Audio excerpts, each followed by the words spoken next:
The griots, the keepers of history, gathered by the great baobab tree as the sky turned the color of burnt embers. Their voices, deep and rhythmic, carried through the air like the beating of ancient drums. The kingdom of Kwale, one of them, began, was a land of wealth and wisdom, but also of secrets. Power flowed like a great river, but beneath its surface, dark currents swirled. The people leaned in, listening intently. King Odogwu sat upon a mighty throne, his rule as strong as the iron spear he carried. But the whispers of fate had begun to weave a different story. The balance of power was shifting, though the rulers did not yet see it. The palace stood high above the bustling marketplace, its golden roofs catching the sunlight, a symbol of dominance.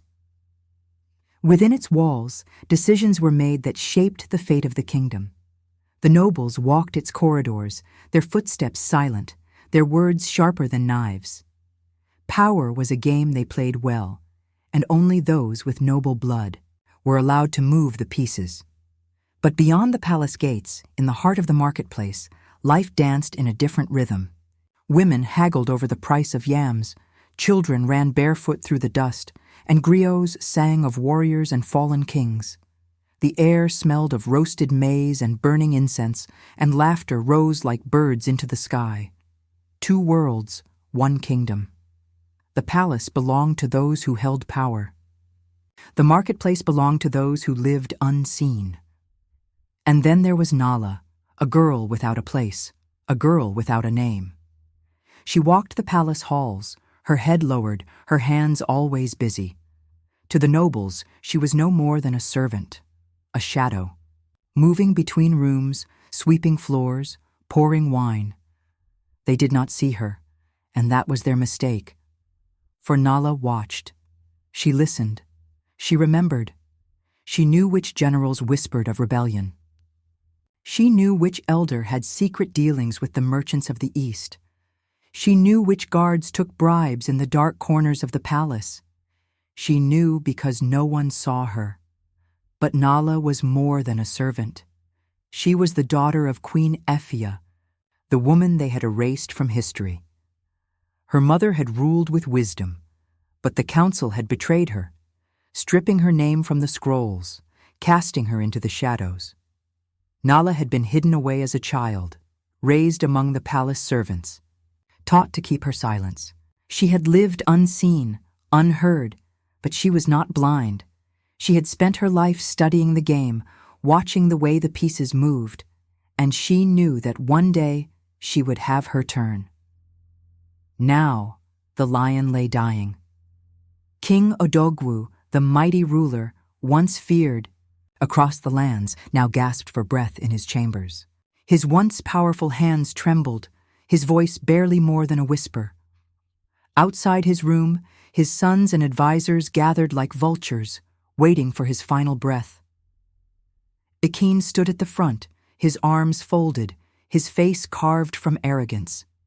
He had waited long for this moment. As the firstborn, he believed the throne was his by right. He had already made his plans, already silenced those who opposed him. Adanna, his sister, stood in the shadows, her face unreadable. She was brilliant, cunning, but the council dismissed her.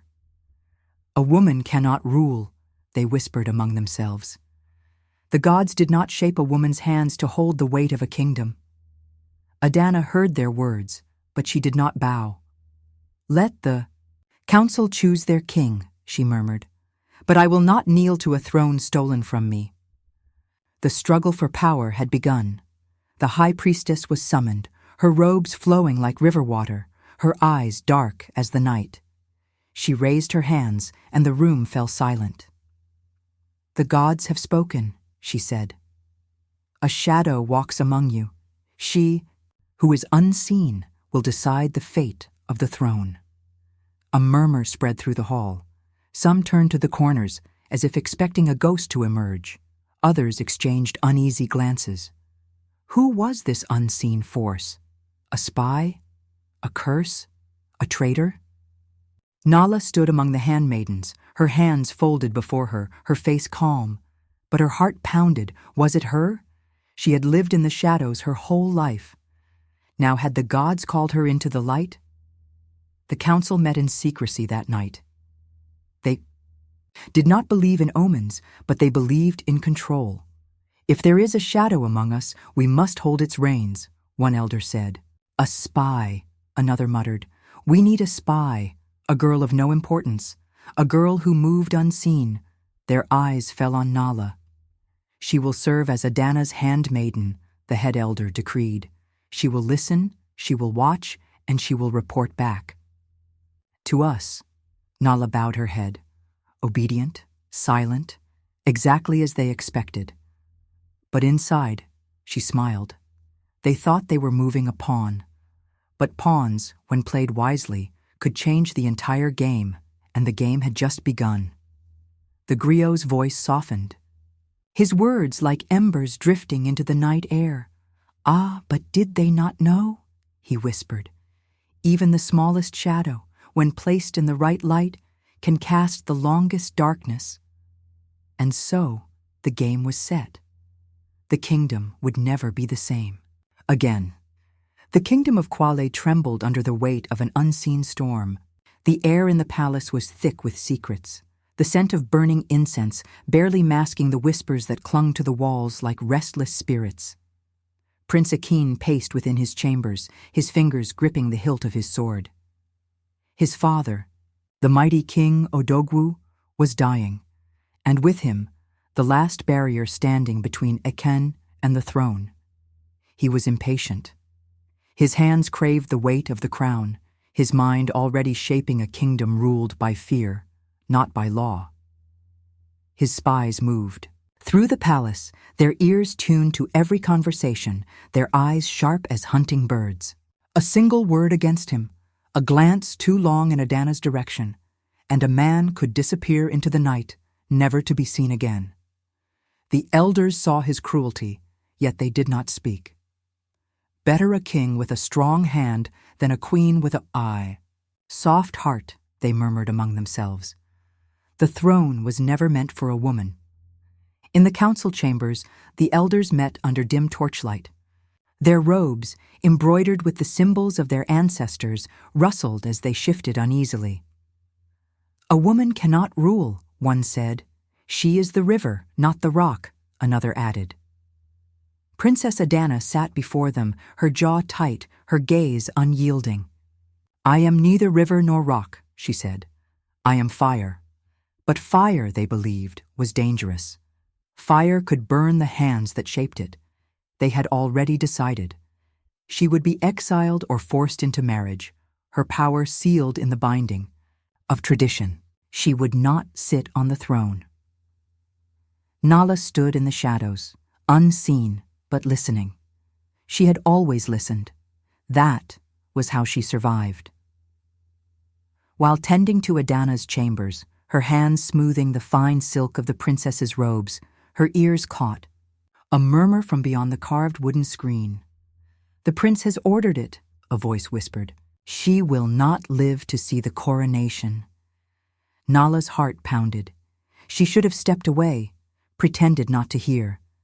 But the truth was like a sharp stone in her chest. If she did nothing, Adanna would die. And with her, the last hope of a just rule. The Queen Mother watched Nala with eyes that had seen many storms. The girl was careful, too careful, her steps too measured, her silence too heavy. "Tell me, child," the Queen Mother said, her voice soft but firm. "Whose blood truly runs in your veins?" Nala's fingers tightened around the folds of her dress. She had spent her life hiding the truth, but the Queen Mother was no fool. "I am only a servant, my queen," she murmured. The old woman smiled, but her eyes remained unreadable. For now. That night, Nala dreamed. Flames consumed the palace. Shadows danced upon the walls, twisting, whispering. A throne stood in the distance, its golden frame dripping with blood. The voices of the gods wove through the wind, their words neither kind nor cruel. "The game is played with shadows," they murmured. "Move or be moved." She awoke to the scent of burning sage, a warning, a promise. The next day, the sky was the color of an omen. Obasi, the only guard Nala dared to trust, stood before the council, accused of treason. His protests fell on deaf ears. "A message must be sent," Prince Ekene declared. "Loyalty is the breath of a kingdom, and treachery must be punished." The execution square was silent as Obasi was dragged forward. The blade fell. His blood soaked the sacred stones. Nala's grief turned to something cold. Something sharp. The game was rigged. Honor meant nothing. Truth meant nothing. The only way to win was to change the rules, so she whispered. "Prince Ekene fears the council will betray him," she told one elder. "The council believes Adanna has the people's favor," she told a noble. "The guards question where their loyalties should lie," she told a soldier. The palace became a battlefield of whispers. Guards were reassigned. Allies became enemies. The throne room, once built on unshakable foundations, cracked under the weight of doubt. Nala watched from the shadows. She was no longer a pawn. She was the one moving the pieces. The royal council fell into chaos. A false letter planted here. A secret spilled there. Fear crept into their eyes. Their control, once absolute, began to slip through their fingers like dry sand. The elders turned on one another. Some vanished in the dead of night. Some begged for mercy. And in the midst of it all, Prince Ekene grew suspicious. "Someone is playing against me," he murmured to his closest advisor. "But who?" He set a trap, waiting for the shadow to reveal itself. Nala knew. One wrong step, and she would be the next body in the square. The death of King Odogwu sent tremors through the kingdom. His once mighty voice, which had commanded armies and silenced rebellions, was now a mere whisper lost in the wind. The palace halls were filled with wailing, women beating their chests, griots singing songs of his victories. But beneath the mourning, another song was being sung, one of ambition, of power, waiting to be seized. The council gathered in secret chambers, their voices hushed, their eyes shifting between one another. Prince Ekene was to be king. That was the law. That was tradition. There was no place for doubt, no room for questions. But far below the great halls, in the hidden depths of the royal archives, Nala found what had been buried. A scroll, sealed, with the king's insignia, untouched by time but heavy with truth. She unrolled it, her breath catching as she read, "Adanna, the true heir." The words burned into her mind. The kingdom had been built on lies, and now she held the power to undo them. She slipped through the corridors like a shadow, whispering in the right ears. Ekene no longer trusts his council. The elders conspire against him. The guards are divided, some loyal to Adanna, some only loyal to their pockets. The palace became a place of suspicion. Men once bound by loyalty now eyed one another with doubt. Guards hesitated before answering orders. Generals met behind closed doors, their voices urgent. And beyond the palace gates, the people had begun to stir. They had suffered under Ekene's cruelty. They would not kneel to him. Adanna stepped forward, the fire of her mother's spirit burning within her. She did not need an army. She had the truth, and truth, once spoken, could not be silenced. The throne did not fall by the sword. It fell by the weight of the lies that had held it up. Ekene, once certain of his victory, now found himself surrounded by doubt. His anger burned hotter than the midday sun. His men were weak. His council was crumbling. His enemies were growing bold. And then he found her, Nala. She did not run when his hands grabbed her, when the cold steel of his dagger pressed against her throat. "You were always just a pawn in our game," he spat, his voice thick with rage. The throne room was silent, the council, the guards, all watching. But Nala did not tremble. She let out a soft laugh, the sound cutting through the heavy air. "And yet," she whispered, her lips curling into a smile, "I'm the one who moves the pieces." The council stirred. The guards exchanged uneasy glances. Had they truly been outplayed by a mere servant? A single step echoed through the hall. The Queen Mother, her posture unyielding, her presence commanding, moved forward. "Enough," she said, her voice carrying the weight of generations. Ekene turned, but his fate had already been sealed. "This girl is no mere servant," the Queen Mother declared. "She is the daughter of Queen Ephia. She carries royal blood." Gasps filled the room. The weight of her words crashed down upon them like the breaking of a dam. The throne had never belonged to Ekene. The guards moved, their hesitation now gone. Ekene struggled, but he was no longer a prince. He was a man without power, without a name. He turned to Nala as they dragged him away. "You should have killed me." She tilted her head, watching him with the calm of the ocean before a storm. "I did." And, just like that, the kingdom was changed forever. The people turned to Nala, expecting her to take her place, to sit on the throne that was rightfully hers. But she only smiled. "I was never meant to wear the crown," she said, and then she walked away. Some say she vanished into the market, becoming one with the people she had fought to protect. Others say she disappeared into the mountains, where the winds carried her name in whispers, but all agreed. She who was never seen, yet shaped the fate of kings.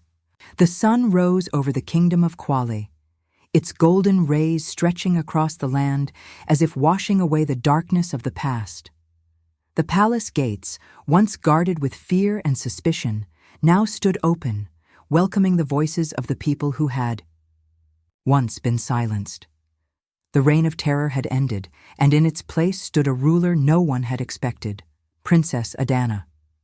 The elders, their faces lined with the weight of lost power, watched as she took her place on the throne.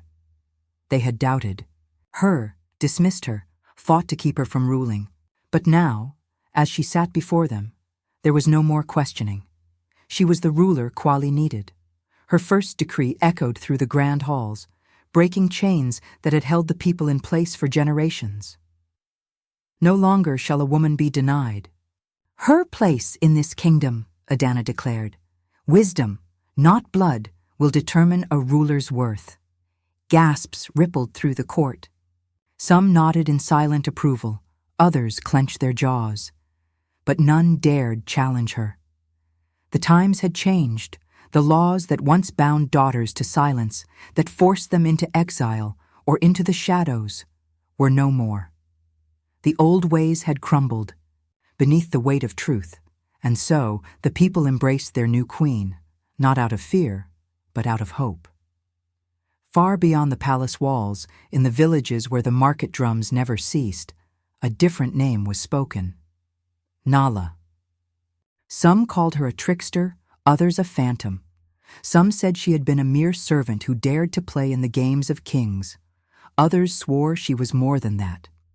She was never meant to rule, the griots sang, their voices carrying through the night. But without her, there would be no kingdom to rule. In the dimly lit chambers of nobles and warriors, her name became a whispered warning. "Beware the unseen," they muttered. "For even a shadow can bring down an empire." The young told her story, the old recited her tale, and though she did not sit on the throne, her name was etched into the very fabric of Kwale. She walked through the marketplace, her feet covered in dust, her presence unnoticed. The palace's golden walls had no hold over her. The crown had never been her desire. "Power corrupts," she murmured, watching merchants barter, children chase each other between the stalls. Soldiers stand guard with easier shoulders than before. She had given the kingdom a new ruler, but she would not stay to watch it unfold. Her path led her to the places the nobles would never step, to the people who did not wear silks or gold. She watched, she listened, and wherever she walked, she carried the lessons of the game. The people did not see her, but she was there. In the heart of the palace, a throne stood untouched. It had been prepared for a ruler who had never claimed. It had remained empty, not out of loss, but out of respect. Adanna ruled with wisdom, but she ruled with memory too. She had learned from the shadows that had guided her. The corridors of the palace whispered of Nala, the ghost of the kingdom, the queen who never sat upon her throne but had shaped the fate of kings. She was a name that would never fade. True power did not come from crowns or bloodlines. It came from knowing how to play the game. The nobles who had conspired, the warriors who had sought to rule by strength alone, they had lost. Power was not a birthright, it was a skill, and those who thought themselves untouchable would always be outplayed by the ones they overlooked. Nala had been a servant, a girl of no importance, a pawn on the board of a dangerous game. Yet she had reshaped it all. The world did not belong to those who demanded it. It belonged to those who understood. She had seen the cracks in the palace walls when others only saw gold. She had heard the betrayals in whispers when others only listened to shouts. She had played the game not with power, but with patience, and in the end, she had won. The griots once told stories of destiny, of fates woven by the gods, unbreakable and unchanging. But Nala proved otherwise. Fate is not written in stone, they said now.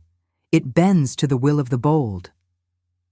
She was never meant to be remembered, the storytellers would say, their voices carrying across crackling fires, and yet she became the legend that outlived kings.